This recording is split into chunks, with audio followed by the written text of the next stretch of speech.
அவருக்கு ஏன் வாழ்க்கையை விட குடிக்கிறதும் சீட்டாடுறதும் தான் முக்கியம்னு பட்டுச்சு. அதனால அவரை தாராளமா எப்பவும் போல சந்தோஷமாவே இருக்க சொல்லுங்க. யார் வாழ்க்கை நல்லா இருந்தா அவருக்கு என்ன, நாசமா போனா அவருக்கு என்ன? அவரு எங்கேயாவது போய் குடிச்சிட்டு சந்தோஷமா இருக்கட்டும். ஊர் உலகத்துல இருக்கிற யார் யாரையெல்லாம் ஏமாத்தணுமோ, என்னென்ன ஃப்ராடுத்தனெல்லாம் பண்ணணுமோ எல்லாத்தையும் பண்ண சொல்லுங்க. இப்ப நான் யாரையும் மன்னிச்சு ஏத்துக்கிற மனநிலைமையில நான் இல்ல. எல்லாத்தையும் யோசிச்சு பார்த்தா எனக்கு சீன் இருக்கு.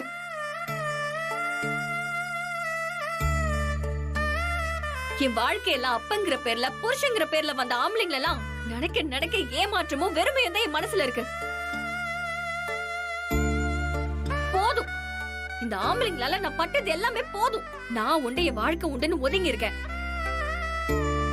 தயவு செஞ்சு என் மகளே அது இதுன்னு யாரும் என்கிட்ட உறவு கொண்டாடிட்டு வர வேண்டாம். எனக்கு அப்பனும் வேண்டாம், புருஷனும் வேண்டாம். தமிழே, தயவு செஞ்சு என்ன தொந்தரவு பண்ண வேண்டாம்னு சொல்லுமா.